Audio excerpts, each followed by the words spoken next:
Good morning, students. Today's class we will see about the immediate newborn care. Newborns are one of the most curious and interesting humans we could ever encounter.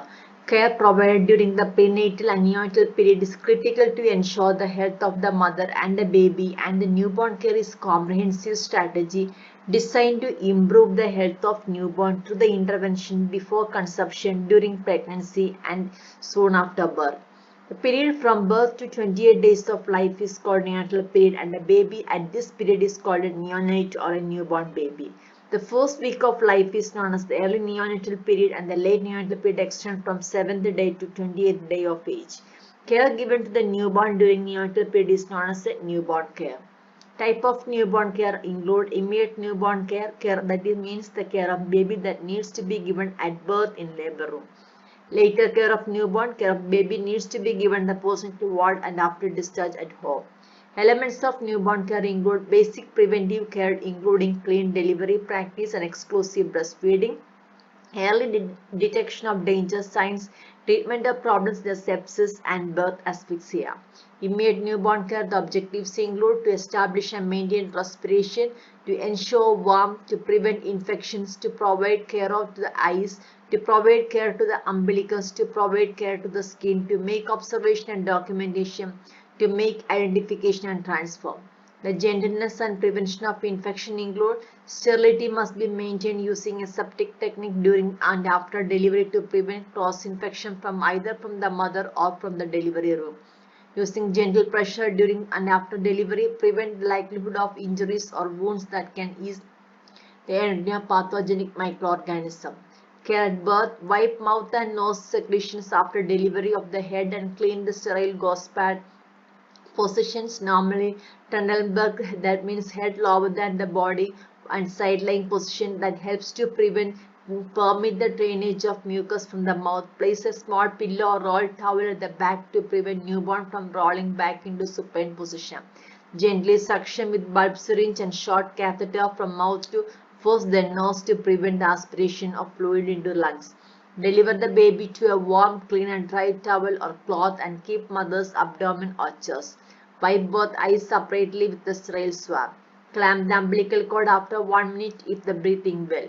Immediately tie the baby in warm, clean towel or piece of cloth. Assess baby's breathing while drying. Place identification band on baby's hand at 1 minute and 5 minutes. Check the Apgar score. Encourage the mother to breastfeed the baby within half an hour of the delivery. The timing of clamping of cord is crucial unless asphyxia, prematurity or incompatibility is present. Some centers advocate delay until respirations are established and cord pulsation has been ceased, thus ensuring an infant receives a placental transfusion of around 70 ml of blood.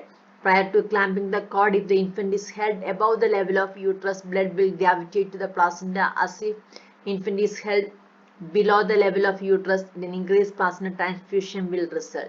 And the ensuing anemia is the former instance, and polycythemia with the increased viscosity of the blood in the later can compromise the cardiopulmonary status of the infant. Although Apgar score has been developed in 1952 by anesthesiologist named Virginia Apgar, you may also hear it is referred to an acronym appearance, pulse, grimace, activity and respiration. A stands for appearance, P stands for pulse, G stands for grimace response, that means the reflexes, A stands for activity and R stands for the respiration. This is the Apgar score is explained. A for appearance, pulse, grimace and total score is in each point there is 0, 1, 2 marks marks are given. So the total score is 10.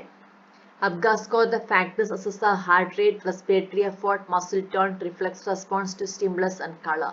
A score of 0, 1 or 2 is awarded to each of the signs in accordance with guidelines.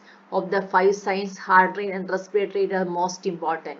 Baby who score 8 or above on the test is generally considered good health. However, a low score does not mean baby is unhealthy or abnormal.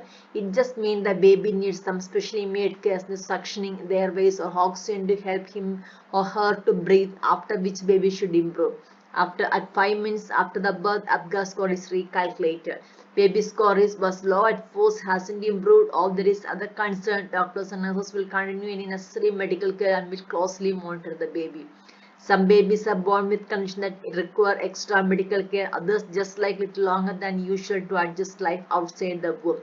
Most newborns, the initial upgrades that have little low eventually do just fine. Establishment and maintenance of respiration. The infant's respiration must be established and maintained. The baby should cry sleep periodically to create a full expansion of the lungs and that provide oxygen for the blood, which until birth has supplied to the plasma circulation. Any infant who does not breathe within 30 seconds after birth is considered to be in danger. This suggests close observation and resuscitation measures. Method of scoring the amount of retraction, respiratory and absence and presence of cyanosis or present indicate the degree of respiratory difficulty in newborn. The resuscitation with ambu bag is essential. Failure of the baby to cry suggests obstructions of the air passage with mucus. Mucus drainage with the help of bulb syringe is necessary. Care of the umbilical cord. The cord fell for around the neck during the delivery when it is slipping over the baby's head, and if it is tight around the baby's neck, pressure increases in the baby's neck, which called for the clamping of the cord with 2 clamps and then cut to relieve the pressure as the head adverse or turns during the situation. Instruments used should be sterile to prevent infection. In case it is not around the neck, it is clamped after delivery 8 to 10 cm from the umbilicus. Application of a gauze over the cord while cutting it with scissors will prevent blood from splashing on the delivery place. Care of the eyes. As the baby's head is born, eyes are swabbed using sterile swab. One swab wiped inwards to outwards and discarded to prevent transmission of infections like gonorrhea. In addition, application of tetracycline eye ointment is helping preventing and treating the suspected eye infection of the newborn, but this depends upon the institutional policy.